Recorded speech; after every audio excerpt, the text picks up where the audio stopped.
She told me I was boring and controlling for setting boundaries with her guy friend. 2 weeks after I left, she found out exactly why he was only interested in her when she was taken. Honey, pour yourself a massive glass of something strong, maybe double it, because the story I'm about to tell you is going to make your blood pressure spike.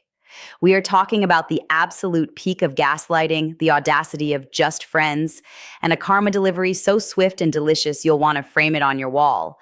We're diving into the life of a guy, let's call him Mark, who thought he had found the one, only to realize he was just the placeholder for someone who didn't even want the job. So let me set the stage. Mark is 28, living in Seattle, working in high-level logistics. And listen, in a world of situationships and you up texts, Mark is a unicorn. He is an organized king. I'm talking about a man who has a stable career, a 401k he actually contributes to, and an apartment that doesn't smell like old pizza boxes and desperation. He's got a 2-bedroom place with a view of the skyline. He owns a vacuum cleaner and knows how to use it. His furniture matches. He has real curtains, not just a sheet tacked over the window. He drives a paid-off SUV. He is the definition of stability. And for a long time, he thought that was a good thing. He thought having your life together was the goal. Then he met Chloe. They met at a wedding, classic rom-com style. He was a groomsman, she was a bridesmaid. They got paired up to walk down the aisle, and the chemistry was instant. Chloe was a graphic designer, creative, chaotic in a cute way, drove a beat-up Volkswagen she named Penny. She was the free spirit to his spreadsheets. They started dating, and honestly, it was great. For about 6 months, it was perfect. Mark loved taking care of her. He loved planning the dates, making the reservations, being the rock she could lean on. Chloe seemed to love it too. She loved that he was reliable. She loved that when he said he'd pick her up at 7, he was there at 6:55 with the car heated up. They fell into a rhythm. She practically moved in by September. Her toothbrush was in the holder, her specialized shampoos were taking over the shower, and they were talking about getting a place together when her lease was up in January. Mark was happy. He was looking at rings. He was thinking, this is it. I won the lottery. But honey, you know why we're here. The lottery ticket was a fake.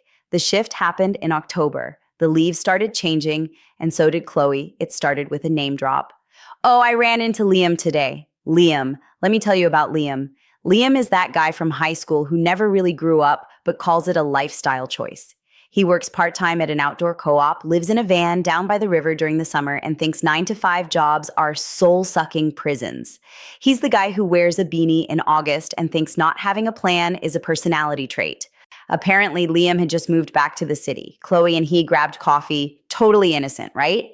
Mark thought so. He's secure. He's not the jealous type. He said, "Why, that's cool. Glad you caught up." But then Liam wasn't just a coffee date. Liam became the third wheel in their relationship, phantom style. It started small. Liam says we should try this new hiking trail. Liam thinks this restaurant is too commercial. Liam has this hilarious story about backpacking in Peru. Suddenly, Mark's stability, the thing Chloe used to brag about, became boring. Mark would suggest a nice dinner reservation for Friday. Chloe would sigh, roll her eyes, and say, "Do we always have to plan everything? Can't we just be spontaneous?" Liam says the best nights are the ones you don't plan. Mark would be like, "Babe, if we don't make a reservation in downtown Seattle on a Friday, we aren't eating until 10 p.m. But to her, that was just him being rigid. Then came the phone usage. You know the look, the little smirk at the screen, the rapid-fire typing, the way she'd tilt the phone just slightly away from him when they were sitting on the couch. They'd be watching a movie, something they'd been excited to see for weeks, and she's not watching the screen. She's watching her phone. Mark would pause it and say, "You missed the whole plot twist." And she'd snap, "I'm listening. God, stop micromanaging me. I can multitask." But she wasn't multitasking. She was texting Liam. Memes, inside jokes, paragraphs of text. Mark tried to ignore it. He didn't want to be that guy. He kept telling himself, "It's just a friend. Don't be toxic. If you're already shook, hit that like button, because I haven't even gotten to the worst part yet." The night shift is about to begin. November hits. The texting moves from during the day to disrespectful hours. Mark is a light sleeper. One night, 2:17 a.m., he wakes up. The room is pitch black except for a strobe light flashing on the nightstand. Buzz, buzz, buzz. It's Chloe's phone. She reaches out from under the covers, grabs it, and instead of putting it away, she unlocks it. The blue light floods the room. She's lying there next to her sleeping boyfriend, typing a response. And she's giggling, a soft, stifled giggle. Mark pretends to be asleep. He lies there, heart hammering, wondering what could possibly be so funny at 2 in the morning that it can't wait until breakfast. The next morning, he tries to be casual. Hey, your phone was blowing up last night. Everything okay? Chloe doesn't even look up from her avocado toast. Oh, yeah, it was just Liam. He's a night owl. He was sending me songs at 2 a.m. He forgets what time it is sometimes. It's not a big deal. Mark lets it slide, but then it happens on Tuesday, then Thursday, then Saturday. It becomes a routine. 2:30 a.m., the phone lights up. 3:15 a.m., the typing starts. Mark is lying there, staring at the ceiling, feeling like a stranger in his own bed. He starts feeling crazy. He starts wondering if he is boring. Maybe he is too rigid because he likes to sleep at night so he can go to his successful job in the morning. Finally, mid-December, he snaps. It's 2:43 a.m. Her phone buzzes for the 5th time in 10 minutes. Mark sits up, turns on the bedside lamp, and looks at her. She's mid-type. Chloe, seriously? It is almost 3 in the morning. Can Liam not wait? She huffs, slams her phone face down, and looks at him like he's the crazy one. Oh my God, why are you so insecure? That word, it's a weapon. I'm not insecure, Mark says, trying to keep his voice level. I'm exhausted, and I think it's weird that your friend doesn't respect that you're in a relationship and sleeping. He's just a friend, she yells. We have a connection. We talk about art and life. You wouldn't understand because you're obsessed with work and structure. I'm allowed to have friends, Mark. You're being controlling. She played the controlling card. Mark just laid back down, turned off the light, and didn't sleep for the rest of the night. He felt small. He felt like maybe she was right. Maybe he was the problem. But once the blinders come off, you see everything. Christmas comes. Mark, being the thoughtful guy he is, has a spreadsheet of gift ideas for her parents. He wants to impress them. Chloe sees the list and laughs. You are so extra. Liam just wings it with gifts. He says it's more authentic. Mark buys her a beautiful necklace she'd been eyeing for months. She opens it and says, "Oh, sweet," then spends the rest of Christmas morning texting Liam about his anti-consumerist Christmas hike. But the final blow, the moment that burned the bridge to ash, was New Year's Eve.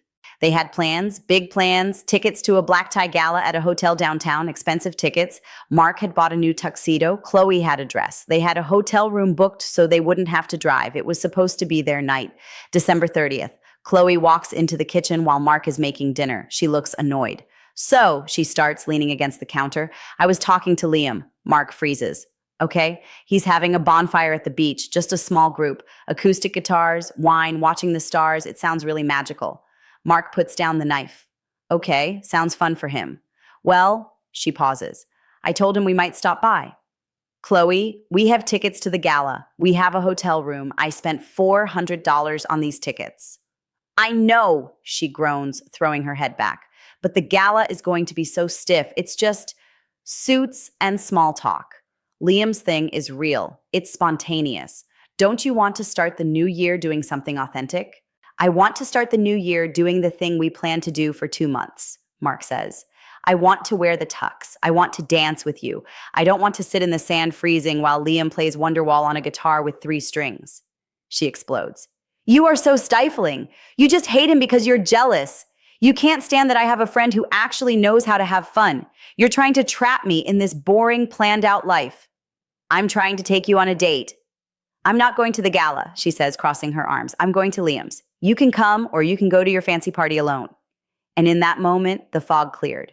Mark looked at her, really looked at her, and realized he wasn't looking at a partner. He was looking at a teenager who was bored with adulthood. Okay, Mark said. Okay, you'll come? She asked, smiling like she'd won. No, Mark said. Okay, you go to Liam's. He walked past her, went into the bedroom, and pulled out his suitcase. What are you doing? She asked, following him. I'm packing your stuff, he said calmly. You have a lot of clothes here. You're going to need them for the beach. Mark, stop being dramatic. You're breaking up with me because I want to go to a bonfire? No. He stopped and looked her dead in the eye. I'm breaking up with you because you've spent the last 3 months comparing me to another man. I'm breaking up with you because you call me insecure for wanting respect. And mostly I'm breaking up with you because you'd rather be with him. So go be with him. You are so insecure, she screamed. We are just friends. You're going to regret this. You're throwing away everything because of your ego. You're right, Mark said, zipping up the bag. I am insecure. I'm insecure about being in a relationship with 3 people when I only signed up for 2. So I'm removing myself from the equation. He put her bags by the door. You should go. You don't want to be late for the spontaneity. She left in a huff, slamming the door, screaming that he was toxic and controlling. Mark locked the door behind her. And you know what he did? He didn't cry. He didn't drink. He ordered a pizza, put on his favorite movie, and fell asleep at 10:30 p.m. For the first time in months, he wasn't woken up at 2 a.m. He slept like a baby. Make sure you're subscribed because the update I'm about to drop is going to make you scream. January 1st. Mark wakes up. The apartment is quiet, it's clean, it's peaceful. He checks his phone, 7 missed calls from Chloe, a voicemail. Mark, pick up. This is stupid. I'm at my apartment and I miss you. Let's talk. He deleted it. January 2nd, Mark's buddy, let's call him Dave, calls him up. Dave runs in the same circles as Chloe and Liam. Dude, Dave says, I heard you kicked Chloe out. You okay? I'm great, Mark says. Better than I've been in months. Well, Dave laughs nervously. You made the right call, but you're not going to believe this. What? So Chloe goes to the bonfire, right? Thinking she's free? Thinking she and Liam are finally going to happen now that her boring boyfriend is out of the way? And Liam ignored her the whole night. Mark paused. What do you mean? I mean, the second you broke up with her, the chase was over. Liam wasn't interested in a girlfriend. He was interested in the drama. He was interested in the ego boost of having another guy's girl texting him at 2 a.m. Once she was single, he ghosted her at his own party. Apparently, Chloe spent New Year's Eve sitting on a log by herself while Liam flirted with a 19-year-old surfer girl.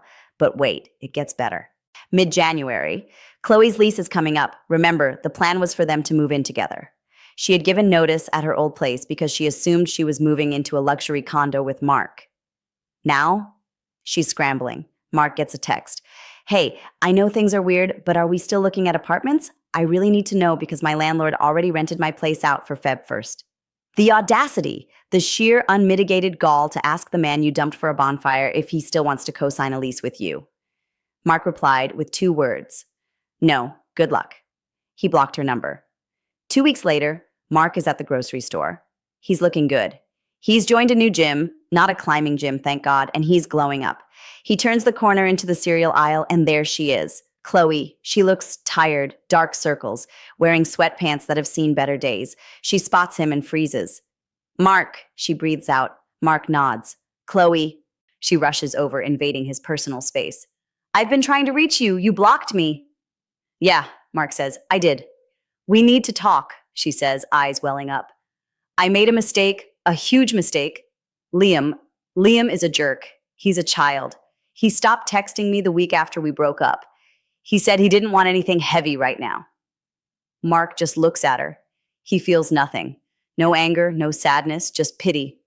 You were right, she says, crying right there in front of the frosted flakes.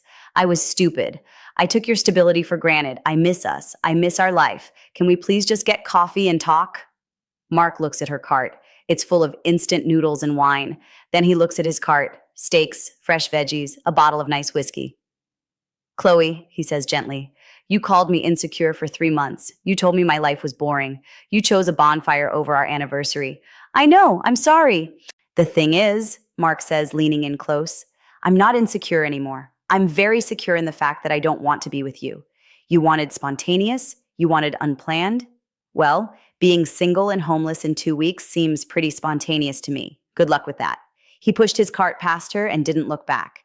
Let's fast forward 6 months. Mark got a promotion at work. He's now overseeing operations for the entire Pacific Northwest region. He met a woman named Sarah. Sarah is an architect. She loves plans. She has a Google Calendar that is color-coded. On their 3rd date, Sarah's phone buzzed at dinner. She glanced at it, flipped it over, and said, Sorry, work group chat. It can wait. Mark almost proposed right there. They've been together for 8 months now. They just booked a trip to Italy, planned 6 months in advance, down to the hour. It's going to be glorious. As for Chloe, Mark heard through Dave that she ended up having to move back in with her parents in the suburbs because she couldn't find an apartment in her budget on short notice. Liam? He moved to Costa Rica to find himself and left a string of unpaid bills and angry friends behind him. Turns out stability isn't boring. Stability is freedom. And insecure is just a word toxic people use to make you lower your boundaries so they can walk all over you.